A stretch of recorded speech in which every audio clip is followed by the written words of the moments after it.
इन दिनों दिल्ली के आसपास हो रहे किसान आंदोलन काफी चर्चा में है और इसे अंतर्राष्ट्रीय मुद्दा बनाने की जी तोड़ कोशिश भी की जा रही है। अब इस मामले में कनाडा भी कूद पड़ा है, जब कनाडियाई प्रधानमंत्री जस्टिन ट्रूडो ने इस आंदोलन के बारे में जाने समझे बगैर केंद्र सरकार को निशाना बनाने का प्रयास किया, जो आगे चलकर उसे बहुत भारी पड़ने वाला है। भारत ने भी कनाडा की इस हेकड़ी को हल्के में नहीं लिया है।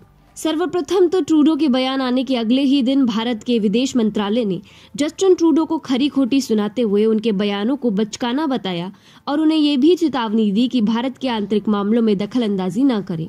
लेकिन भारतीय प्रशासन यहीं पर नहीं रुका है। उन्होंने कनाडा को ये याद दिलाना शुरू कर दिया है कि भारत विरोधी गतिविधियों को बढ़ावा देने का क्या अंजाम हो सकता है।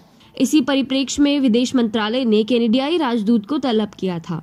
सूत्रों के अनुसार इस बातचीत में विदेश मंत्रालय ने स्पष्ट कहा है कि कनाडा ने जिस प्रकार से बयान जारी किए हैं उससे दोनों देशों के संबंधों में काफी दरारें पैदा हो सकती है। अब ऐसे में भारत कनाडा के विरुद्ध क्या एक्शन ले सकता है? भारत के कनाडा से काफी गहरे व्यापारिक संबंध है और वे कनाडा से कई चीजों का आयात करता है, जैसे कि औद्योगिक केमिकल, न्यूज प्रिंट, मटर, तांबा, एस्बेस्ट, वुड पल्प आदि।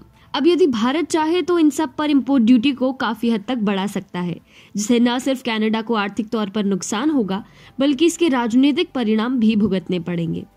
लेकिन ये होगा कैसे?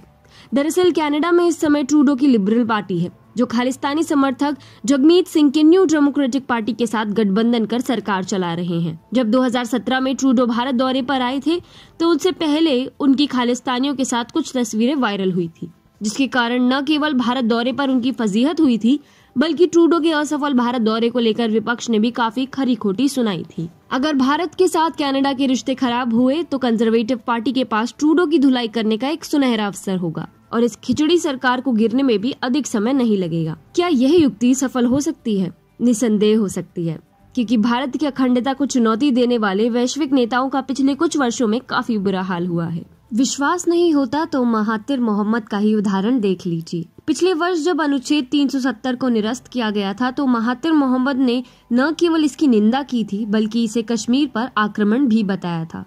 इसके अलावा सीएए के विषय पर भी इन्होंने भारत के विरुद्ध विष उगलने में कोई कसर नहीं छोड़ी। फलस्वरूप भारत ने मलेशिया के सबसे अहम निर्यातों में से एक पाम ऑयल पर न केवल रोक लगाई बल्कि अन्य आयातों पर इम्पोर्ट ड्यूटी भी बढ़ा दी। फलस्वरूप मलेशिया की आर्थिक स्थिति में भी काफी नुकसान हुआ और जनता के बढ़ते आक्रोश के चलते महातिर मोहम्मद को आखिरकार अपने पद से इस्तीफा देना ही पड़ा। ऐसे में भारत विरोधी तत्वों को बढ़ावा देने से यदि कनाडा नहीं बाज आया तो भारत मलेशिया की भांति कनाडा को भी कड़ा सबक सिखा सकता है।